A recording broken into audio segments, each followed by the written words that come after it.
Nasab Habib Ba'alawi seperti malam likuran. Penulis, Imaduddin Utsman Al-Bantani. Para habaib sering mengungkapkan narasi bahwa, nasab para Habib Ba'alawi sudah terang benderang bagaikan matahari di siang hari. Jika di siang hari, dalam keadaan matahari terang benderang, ada orang yang tidak bisa melihat, maka hanya ada dua kemungkinan, kalau tidak ia buta, maka ia sedang sakit mata. Bagi penulis, nasab para Habib Ba'alawi, bagaikan gurun Sahara di malam likuran, tiada bulan tiada bintang. Jika ada yang menyatakan ia terang benderang, maka hanya ada dua kemungkinan, kalau ia tidak sedang bermimpi melihat matahari, maka ia bagaikan katak dalam tempurung yang diletakkan di dalamnya lampu 150 watt. Nasab Ba'alawi terputus periwayatannya selama 550 tahun. Itu fakta. Artinya, sejak Ahmad bin Isa wafat, baru setelah 550 tahun, ada penyebutan bahwa Ahmad bin Isa mempunyai anak bernama Ubaidillah. Ulama-ulama nasab sebelumnya tidak ada yang menyebut nama Ubaidillah sebagai anak Ahmad. Penyebutan Ubaidillah sebagai anak Ahmad setelah 550 tahun itu pun, setelah diteliti, ternyata bermasalah, karena nama Ubaidillah disebut sebagai anak Ahmad bin Isa, dapat dikatakan, hanya ditulis oleh keluarga dan orang yang ada kaitan dengan Ba'alawi saja, baik kolega maupun murid. Di bawah ini, penulis tunjukkan beberapa contoh, ulama-ulama yang menyebut Ubaidillah sebagai anak Ahmad bin Isa, yang mereka mempunyai hubungan emosional dengan klan Ba'alawi. 1. Habib Ali As-Sakran. Salah seorang yang menyebut nasab Ba'alawi adalah Syaikh Yusuf An-Nabhani, wafat tahun 1350 Hijriah. Ia bukan keluarga Ba'alawi. Penyebutan oleh An-Nabhani ini banyak dinukil oleh pembela nasab Ba'alawi sebagai salah satu hujjah ketersambungan nasab Ba'alawi. Ia sufi yang juga seorang qodli. Dalam kitabnya, Riyadul Jannah fi Adzkaril Qur'an was Sunnah, ia memuji nasab Ba'alawi. Yang harus dicari tahu adalah, kenapa ia memuji? Apakah ia memuji setelah melakukan penelitian dan pengkajian yang detail tentang nasab Ba'alawi, atau karena hal lain? Misal, karena ia punya guru, teman atau kolega dari Ba'alawi. Setelah penulis telaah, ternyata ia memuji nasab Ba'alawi, bukan karena ia telah meneliti nasab tersebut, tetapi karena ia bergaul dengan sebagian mereka yang penuh akhlak mulia. Selain itu, ia menemukan dari kitab-kitab karya Ba'alawi yang, menurutnya, penuh dengan huda, petunjuk. Di samping itu, ia saling berkirim surat dengan mereka dan mendapat balasan dengan bahasa yang penuh kelembutan dan ketawadluan. Jadi ia memuji nasab Ba'alawi, bukan karena penelitiannya, tetapi dari hal lain selain itu. Dapat ditambahkan pula, bahwa ia mendapatkan banyak referensi untuk kitab yang ditulisnya tersebut, dari koleganya yang seorang ulama Ba'alawi, ia bernama Habib Zainal Abidin Jamalul Lail. Habib tersebut meminjamkan dua buah kitab karya kakeknya yang berjudul Rahatul Arwah Ba'id Zikril Fatah dan hasyiahnya. Jika Syaikh Yusuf An-Nabhani berkesimpulan bahwa nasab Ba'alawi adalah sahih dilihat dari akhlak para Ba'alawi yang baik, maka demikian pula sebaliknya, tidak bisa disalahkan jika ada orang yang menyatakan nasab Ba'alawi batil karena ia berjumpa dengan kalangan Ba'alawi yang akhlaknya tidak baik, walau tanpa penelitian. Maka penulis berkesimpulan, yang dinyatakan oleh Syaikh Yusuf An-Nabhani tentang sahihnya nasab Ba'alawi tersebut, termasuk dalam bab husnudzon saja. Kepada yang ada waktu untuk menelaah, silahkan menelaah kitab Syaikh Yusuf An-Nabhani, Riyadul Jannah fi Adzkaril Qur'an was Sunnah, halaman 23-24. Ditambah, dalam biografinya, ia disebut mempunyai dua guru dari klan Ba'alawi, yaitu Habib Ahmad bin Hasan Al-Atos dan Habib Hasan bin Muhammad Al-Habsyi.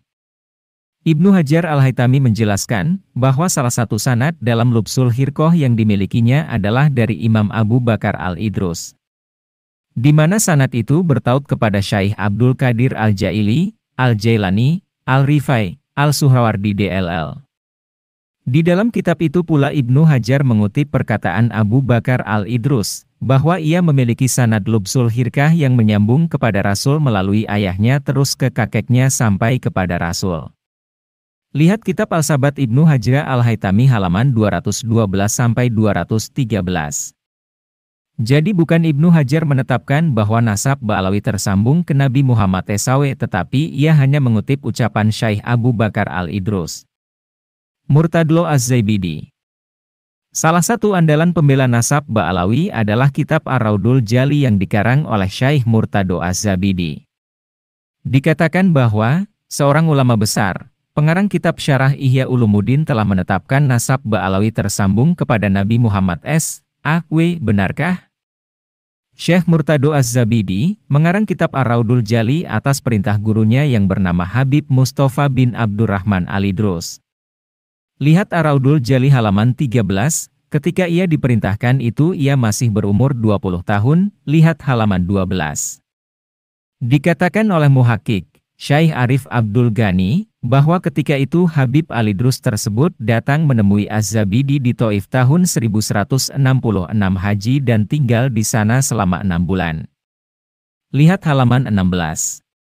Dari situ, kita dapat menyimpulkan bahwa penulisan nasab itu sejatinya adalah pesanan gurunya, dan bahan-bahan penulisan tentang Ba'alawi pun kemungkinan besar berasal dari riwayat gurunya tersebut. Jadi, hujjah bahwa seorang ulama besar yang bernama Az-Zabidi mengesahkan nasab Ba'alawi pun menjadi rancu. Apakah benar bahwa Az-Zabidi menulis sesuai keilmuannya pada saat itu, atau sesuai data yang disiapkan gurunya tersebut? Syekh Mahdi Ar-Rojai. Syekh Mahdi Ar-Rojai, ulama kontemporer, adalah salah satu ulama yang menulis nama Ubaidillah sebagai anak Ahmad bin Isa.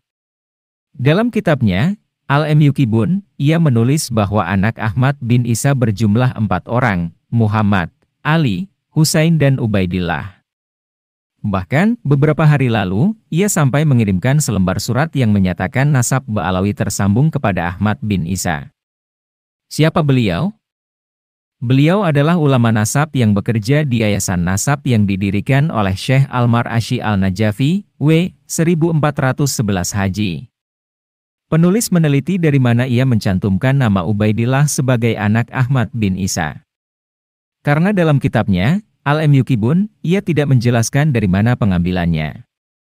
Setelah penulis teliti, maka penulis mendapatkan titik terang, bahwa Syekh Mahdi Ar-Rojai mendapatkan nama Ubaidillah ini dari catatan Syekh Al-Mar'ashi sendiri, yaitu pendiri yayasan di mana ia bekerja. Catatan itu terdapat dalam footnote kitab Tahdzibu Hadaikil Albab, karya Al-Amili, W. 1138 Haji, yang ditahqiq oleh Syekh Mahdi Ar-Rojai.